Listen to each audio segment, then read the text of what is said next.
Duel. Ensemble, on est Yu-Gi-Oh! GX, nouvelle génération. The sun will rise and fire in the sky. Qui gagnera? Oh! Prêt pour le duel, pour bouger c'est à toi.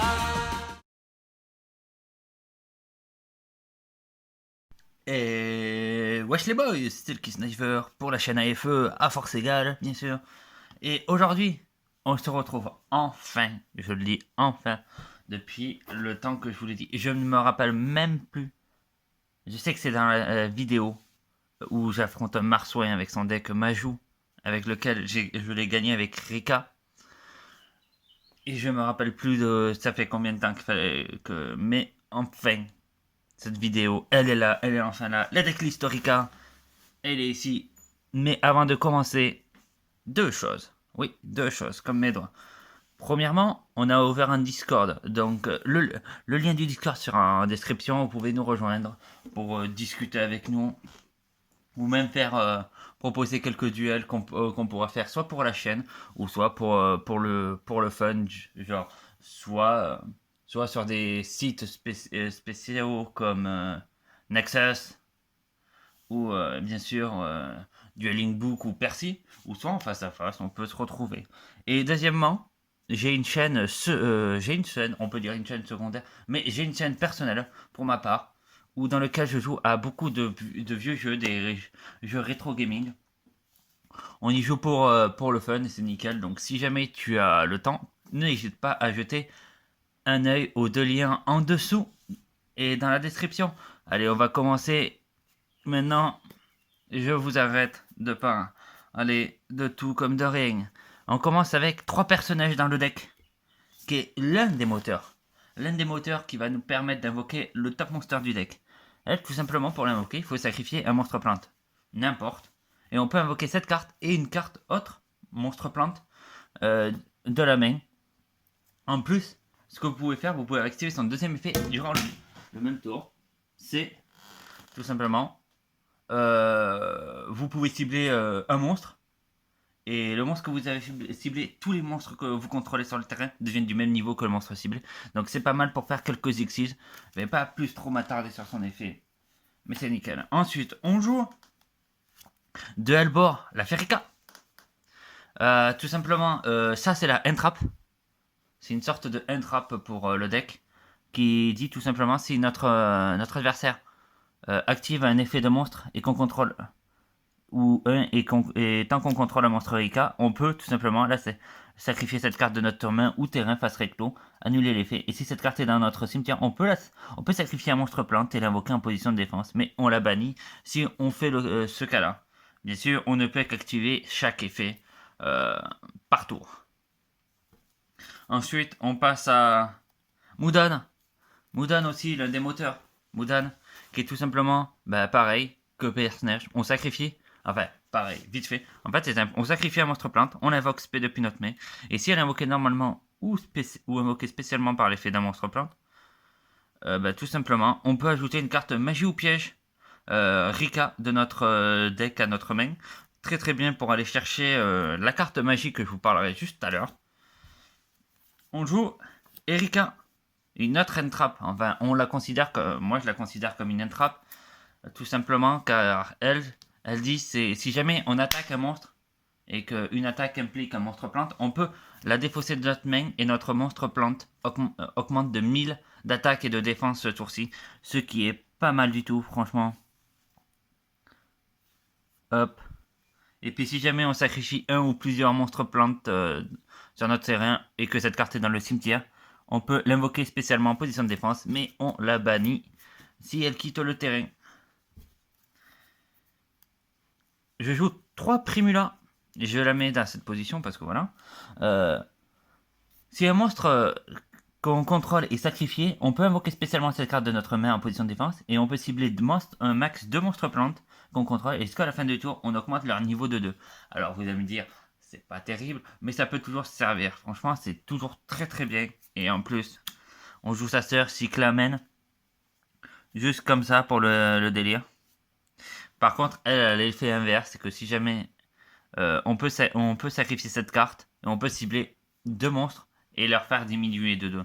Donc ouais, mais après moi je la joue au cas où ça peut toujours servir pour si jamais il reste pas beaucoup de points de vie, j'ai pas de ressources, donc toc, je tape et c'est fini. Ensuite, on va passer au deuxième moteur de ce deck, la Pétale Rika.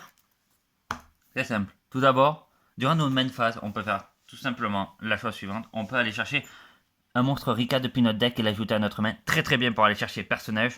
Comme les deux se combattent très très bien. Et aussi, il faut savoir un truc, c'est que si on sacrifie cette carte et que cette carte est dans notre cimetière, à la end phase du tour de l'adversaire, on peut la réinvoquer sur le terrain. Donc imaginez, paf, fin du tour, hop là, on la réinvoque, on continue le combo. Et ça, c'est juste excellent dans ce deck. Ensuite, on joue Floraison de Feu, déjà pour vider le deck, pour aussi, pourquoi pas, invoquer la Pétale. D'ailleurs, il y a un truc qui me fait moins de rire, sachant que Pétale est juste la carte. C'est simple. Quand vous voyez Pétale, il faut faire H dessus. Et bizarrement, les gens, ils ont préféré faire H sur Floraison de Feu, alors que ça ne sert strictement à rien, parce que c'est juste... voilà, c'est juste pour vider le deck. Mais c'est toujours bien quand tu te dis... C'est vrai que les premiers matchs que j'ai fait et que j'ai vu les gens me hacher la Floraison de Feu, j'étais très étonné. Parce que ça servait à rien. Ensuite, on passe à 3 épines diaboliques. Elle, tout simplement, on peut la sacrifier et infliger 300 de points de dommage à notre adversaire. Et on invoque spécialement jusqu'à 2 épines diaboliques de notre deck en position d'attaque. Et bien sûr, les effets de ces monstres ne peuvent pas être activés. Mais c'est pas grave, on les invoque tranquille. On peut faire un petit lien Kuribo ou quoi que ce soit. Même Jasmin Aroma, qui est la Link. On parlait tout à l'heure de Mudan, avec son effet. On parle maintenant de la carte magie, la Glamour Rika. Tout simplement, lorsque cette carte est activée, on a 2 choix. Soit on peut aussi sacrifier. Déjà, premier choix, on peut piocher. On peut aller, non, pas piocher, excusez-moi, ajouter une carte monstre Rika depuis notre deck à notre main. Et si jamais, et c'est là on peut, et si jamais on avait sacrifié un monstre plante sur le terrain, on peut tout simplement ajouter un monstre plante du même niveau que le monstre Rika, mais de nom différent depuis notre deck à notre main. Donc c'est comme une sorte, si jamais il y a un monstre qu'on le sacrifie, c'est comme une sorte de pot de cupidité. C'est très très bien, c'est nickel même. Après, moi, je joue très peu le deuxième effet. Je préfère jouer sur le premier effet et direct sortir les combos. Ce qui est pas mal du tout, surtout pour le deck qui a énormément de potentiel. On joue Rose Cloche de la Révélation. Vous allez me dire, pas terrible dans ce deck, mais elle sert très bien pour aller récupérer Elbor et Erika, tout simplement parce qu'on peut ajouter un monstre plante avec minimum 2004 d'attaque depuis notre deck à notre main. On peut bannir aussi cette carte de notre cimetière et invoquer spécialement un monstre plante avec minimum 2004 d'attaque depuis notre main. Donc c'est pas mal au cas où. Mais après c'est très bien pour le premier effet. Et j'ai pas eu trop le temps de faire le deuxième effet. Je pense pas l'avoir même fait une seule fois. Ensuite pour nous défendre, parce que tout à l'heure je vous parlais de la terrible hache. Pour nous défendre, on fait appeler par la tombe.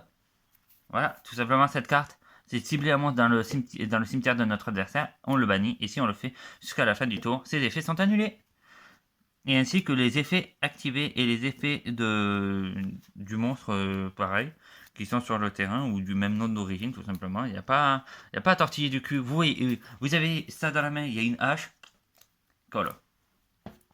C'est simple, c'est clair, c'est net et c'est rapide. Ensuite, on joue 2 cyclones cosmiques, tout simplement, pour s'il y a une carte qui nous dérange, on l'utilise, tout simplement. Payez 1000 LP, puis ciblez une magie au pied sur le terrain, bannissez-le. Et la dernière magie sûrement de ce deck, la bourrasque Rika. Si un monstre Rika qu'on contrôle est sacrifié, très bien de la jouer avec Pétale. Tout simplement, on peut faire sacrifier un monstre de notre adversaire qu'il contrôle, bien sûr, c'est lui qui décide. Et rien que pour ça, elle est excellente. Par contre, sa condition, mais elle est peut-être... Sa deuxième condition est un peu nulle, mais comme on joue un deck full plante, elle ne sert à rien. Sa deuxième condition, c'est si jamais on contrôle un monstre non plante, on la détruit. Mais comme on joue beaucoup de plantes dans le deck, ça sert à rien. Je pense même savoir que, je crois que même en regardant l'extra deck, il y a juste, sans mentir, 2-3 monstres qui ne sont pas plantes. Ensuite, on va passer au piège et sûrement les dernières cartes du main deck. le jugement solennel, tout simplement, lorsqu'un monstre ou plusieurs monstres sont invoqués ou qu'une activation de magie ou piège est activée, on paye la moitié de nos LP, on annule l'invocation ou l'activation, et si on le fait, on détruit la carte. C'est qui est pas mal. Pareil qu'un cyclone cosmique. J'ai reçu un message de Discord, mais c'est pas grave. On va terminer avec les 3 dernières cartes. La force de miroir violente. Lorsqu'un monstre de l'adversaire déclare une attaque, on peut tout simplement renvoyer tous les monstres en position d'attaque à la main. Donc c'est pas mal pour niquer quelques gros boards qu'ils ont fait des invocations à partir de l'extra deck, parce que tout simplement, déjà ils ont vidé la plupart de leur deck pour faire leur combo, mais en plus ils récupèrent leurs cartes et par derrière, je pense pas qu'ils pourront les réinvoquer, à part s'ils arrivent à restocker leur deck. Et la dernière carte du main deck, l'allergie au pollen. Au début je voulais pas la mettre, mais j'ai réfléchi tout simplement parce que lorsqu'un ou plusieurs monstres sont invoqués normalement spécialement, pareil, ou qu'une magie et piège est activée, c'est un jugement solennel. Mais en version plante, on sacrifie un monstre plante, annule l'invocation ou l'activation, et si on le fait, détruisez la carte. Donc imaginez cette carte, plus la bourrasque sur le terrain, c'est juste OP. C'est juste OP, tout simplement. Ensuite, on va passer aux dernières cartes, et c'est sûrement les cartes de l'extra deck. On joue de l'arme Rika, le top monster de ce deck. Juste magnifique. Tout simplement, on détache un matériel, on sacrifie un monstre de l'adversaire. Et pour chaque carte qui a été sacrifiée ce tour-ci, elle gagne 200 d'attaque pour chacune d'une. Mais seulement ce tour-ci. On peut le faire tout le temps, c'est un effet rapide. Cette carte est juste trop puissante. En plus, elle peut se jouer partout parce qu'il n'y a pas... C'est pas que des monstres plantes, c'est 2 monstres de niveau 8. On joue Kanzanshi, sa sœur, la reine Rika. Tout simplement, elle, c'est simple. Si un ou plusieurs monstres sont sacrifiés, sauf durant la damage step, on peut détacher un matériel de cette carte et cibler un monstre dans le cimetière. On l'invoque spécialement, on annule ses effets et aussi il devient de type plante. Alors c'est toujours bien de récupérer genre un Savage ou un Charge Borel ou ce genre de truc. Après je pense pas à un Charge Borel puisque Charge Borel ne peut pas être ciblé. Mais c'est toujours bien d'aller récupérer même un épée Borel. Plutôt un épée Borel à récupérer. C'est pas mal. Donc récupérer de grosses cartes, c'est nickel. On joue aussi la numéro 87, Reine de la Nuit, la magnifique Reine de la Nuit, qui est là quand même au cas où pour le support. Tout simplement, elle a 3 effets. On peut détacher un matériel. Soit on peut cibler une carte magie ou piège contrôlée par notre adversaire, tant que cette carte est face recto sur le terrain. Enfin, oui, c'est ça. La carte posée ne peut pas être activée. Donc c'est pas mal sur les cartes continues. Ensuite, on peut tout simplement cibler un monstre plante qu'on contrôle sur le terrain, enfin, qui est sur le terrain tout simplement, changer la position, défense face verso, et une fois par tour. Et aussi, la troisième, cibler un monstre face recto sur le terrain. Il gagne 300 d'attaque. C'est pas la meilleure, mais ça peut toujours nous save. Ensuite, elle y était pas lors du duel contre Marsouin, mais je l'ai acheté. Juste excellente. Le chevalier des fées, Inguna, si je le dis très très bien, j'espère que je le dis très très bien. On peut 3 monstres de niveau 6 pour l'invoquer. Une fois par tour, vous pouvez détacher 2 matériels de cette carte, renvoyer toutes les autres cartes sur le terrain à la main. Votre adversaire ne peut ni activer de carte ni d'effet en réponse à l'activation. Donc du coup, Savage, Apollo, ça ne passe pas dessus. Donc vous avez cette carte, c'est le parfait compteur. Allomerus Traptrix, qui est sorti dans la boîte Eternity Code que j'ai mis, qui est juste excellent. Déjà, tout simplement, pour son effet, on peut détacher 2 matériels et invoquer soit un monstre plante ou un sec de niveau 4 depuis notre cimetière. Et si un ou plusieurs monstres quittent le terrain à cause de votre effet de carte, ce sont maintenant dans le cimetière ou bannis, vous pouvez détacher un matériel de cette carte, puis le cibler et l'invoquer sur le terrain. Donc, personnellement, c'est plus sur son deuxième effet qu'on va jouer. Enfin, non, pardon, excusez-moi. Pour le premier effet qu'on va jouer, ça peut toujours faire revenir des games. On joue le décodeur bavard, qui est la seconde carte à ne pas être plante dans le deck. Cette carte gagne 500 d'attaque pour chaque monstre pointé par cette carte. Lorsque votre adversaire active un effet de carte ou un effet qui cible une ou plusieurs cartes qu'on contrôle, effet rapide, on sacrifie le monstre. Enfin, on sacrifie un monstre pointé par cette carte, annuler l'activation, et si on le fait, on détruit la carte.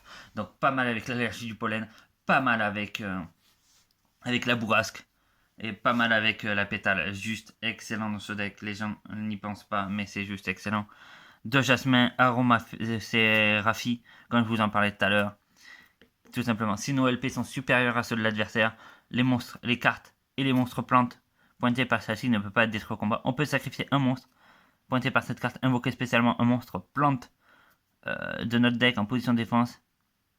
Et c'est tout. Et si jamais on gagne, par contre, une fois par tour, si on gagne des LP, on ajoute un monstre plante de notre deck à notre main. C'est pas mal. Et pour finir, au cas où, pour le save, un petit lien Kuribo. Kiroki, un monstre de niveau 1.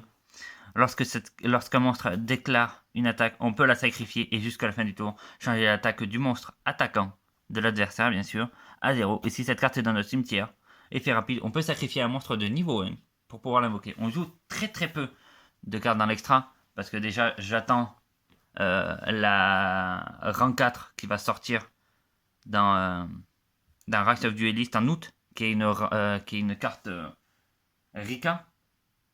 Donc voilà, je pense qu'il n'y a que ça en fait qui peut être joué. Après, nickel, on peut rajouter quelques trucs. Au début, moi j'avais rajouté des cartes du genre Starving Venom et tout pour counter des decks comme des decks bien méta et tout, mais ça ralentit un peu le deck dans c'est très bien. Mais voilà. Donc voilà, moi c'était tout pour cette vidéo, j'espère que vous l'avez apprécié. N'hésite pas à liker, commenter, partager, à t'abonner et activer la cloche pour voir quand tout simplement, quand vous aurez la notification quand on fait une vidéo. Et aussi, n'oubliez pas le Discord dans la description et ma chaîne personnelle dans la description aussi. Oh oui, moi je vous laisse et je vous dis à très bientôt, à la prochaine. Ciao, ciao, ciao!